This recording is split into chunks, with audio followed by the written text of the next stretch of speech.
In this episode, we're going to work through a deceptively simple tool that solves a surprisingly large number of OT security problems. The RACI model, which helps teams define who is responsible for doing work, who is accountable for outcomes, who should be consulted, and who should be informed. For brand new learners, role clarity can sound like management talk, but in operational environments, role confusion is one of the fastest ways to create outages, delays, and risky workarounds.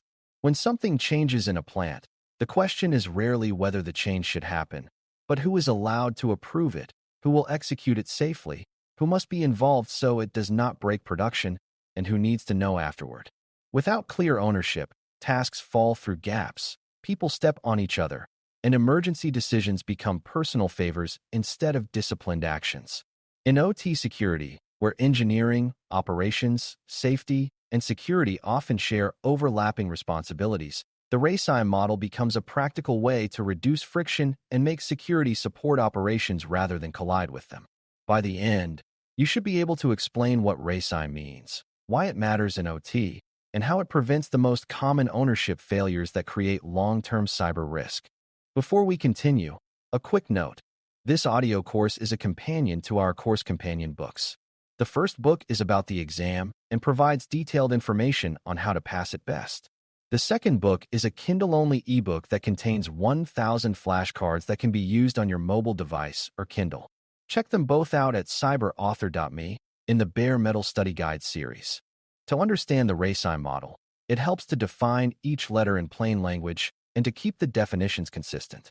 Responsible is the person or team that does the work, meaning they perform the task or make the change. Accountable is the person who owns the outcome, meaning they are ultimately answerable for the result and they have the authority to ensure the work happens correctly. Consulted are the people whose input is required before the work is finalized because their expertise affects safety, reliability, or compliance. Informed are the people who need to know that the work happened and what the result was, but they do not need to approve or shape the decision in real time.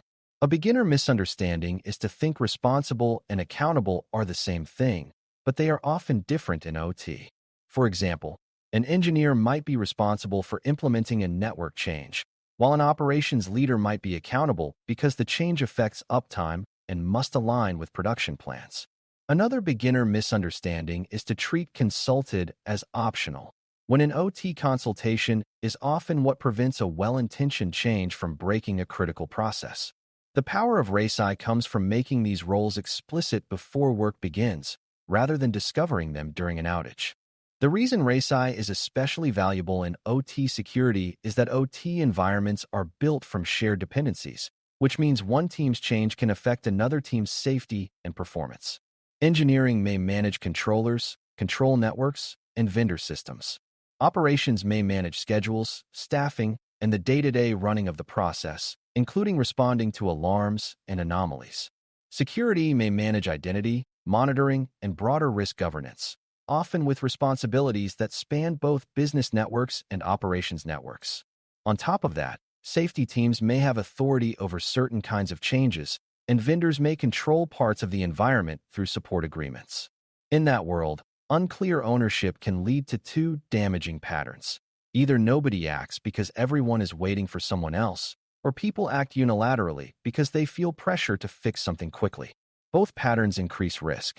RACI reduces risk by creating a shared agreement about how work moves from decision to execution, and it supports operations by making the process predictable and faster under stress.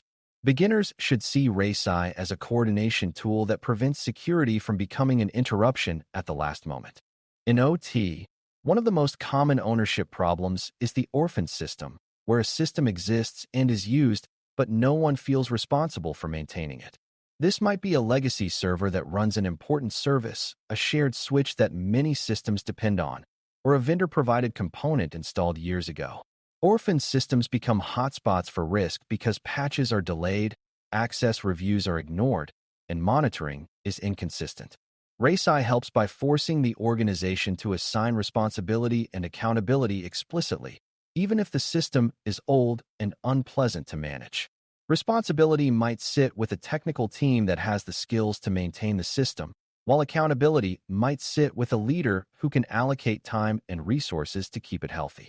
Consultation might include safety and operations if the system affects production, and informed might include leadership and compliance teams if changes have reporting implications. The key is that the system no longer lives in a gray zone. Beginners should learn that assigning ownership is a security improvement because it turns neglected risk into manageable work. Another common ownership failure in OT is the unapproved change that happens during troubleshooting, often with good intentions. When production is disrupted, teams feel pressure to restore service quickly, and a vendor or engineer might adjust configurations, open access pathways, or bypass normal controls to get things running. Sometimes this is necessary, but the danger is when the emergency action is not recorded, not reviewed, and not reversed when the emergency ends. Over time, emergency changes accumulate and the environment becomes fragile, with hidden dependencies and insecure pathways. RACI supports better behavior by defining who is responsible for emergency actions, who is accountable for approving them, who must be consulted even under time pressure, and who must be informed afterward. It also helps define the after-action process, where changes are reviewed, documented, and either made permanent with proper controls or removed. Beginners should see that RACI does not stop emergencies, but it keeps emergencies from turning into permanent disorder. Clear roles make it easier to act quickly while still maintaining accountability. RACI also helps solve a subtler problem: the difference between authority to decide and expertise to execute. In OT security, the people who understand how a system works are not always the people who have the authority to accept the risk of changing it.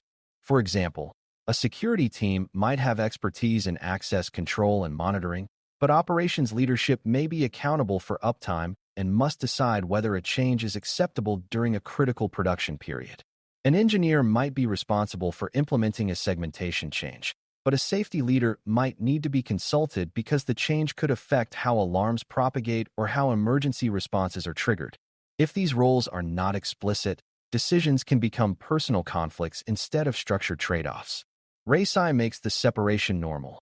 One group can own the decision, another can perform the work, and another can provide required input, all without implying disrespect. Beginners should learn that shared environments require shared decision-making, and RACI is one of the simplest ways to make shared decision-making predictable rather than chaotic. When RACI is used well, it also reduces duplication, which is a common hidden problem in security programs. Without clear roles, multiple teams may implement overlapping controls, maintain separate records, or run parallel processes that create inconsistency. For instance, engineering might maintain one list of critical assets, security might maintain another, and operations might rely on a third unofficial list. During an incident, these lists conflict and time is wasted arguing about which is correct. RACI encourages consolidation by assigning responsibility for maintaining the authoritative registry and by defining who must be consulted when updates occur. It also defines who must be informed so that everyone is operating from the same picture. In OT, consistency is a security control because inconsistent information leads to inconsistent decisions. Beginners should appreciate that a clear RACI reduces wasted effort and improves reliability, which directly supports operations. It is also important to recognize that RACI is not only for routine work, it is critical for incident response, where time pressure amplifies role confusion. During a suspected cyber event in OT, teams may need to decide whether to isolate a zone, whether to switch to a degraded operating mode, whether to allow emergency vendor access, and how to coordinate communications. If these decisions are debated from scratch each time, response slows and mistakes become more likely. A good RACI approach defines who leads incident coordination, who is accountable for operational decisions that affect production, who must be consulted for safety implications, and who is informed for regulatory and business communication. This clarity helps teams act quickly without stepping outside their authority. It also reduces the risk that someone takes an extreme action, like shutting down systems unnecessarily or ignoring a threat, because they fear disrupting production. Beginners should learn that in OT, good incident response is as much about role clarity as it is about technical detection. Another beginner misunderstanding is to treat RACI as a one-time exercise, like filling out a chart, and then forgetting it. In OT environments, systems evolve, responsibilities shift, and vendor relationships change, so RACI must be maintained. When a new platform is introduced, roles must be reassessed. When a vendor contract changes, access responsibilities may shift. When a facility reorganizes, accountability may move to different leaders.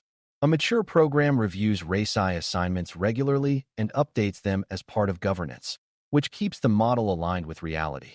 This maintenance also builds trust because teams feel less ambushed by changes when responsibilities are clear. Beginners should remember that role clarity is not static. If the model is not updated, it becomes inaccurate, and inaccurate role maps can be worse than none because they create false confidence.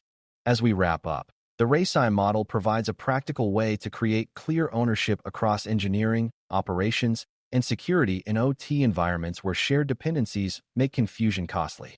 Responsible defines who does the work, accountable defines who owns the outcome and has final authority, consulted defines who must provide input to keep changes safe and reliable, and informed defines who needs awareness after the fact. In OT security, RACI reduces risk by preventing orphaned systems, limiting untracked emergency changes, clarifying decision authority, reducing duplication, and improving incident response speed and consistency.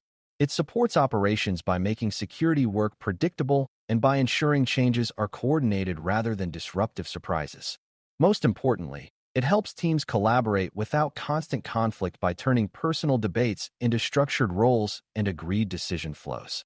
If you can explain how RACI turns shared responsibility into clear action and accountability, you will have a powerful tool for making OT security programs work in real environments. Thanks for listening. For more audio courses, daily newsletters, and more, please visit baremetalcyber.com.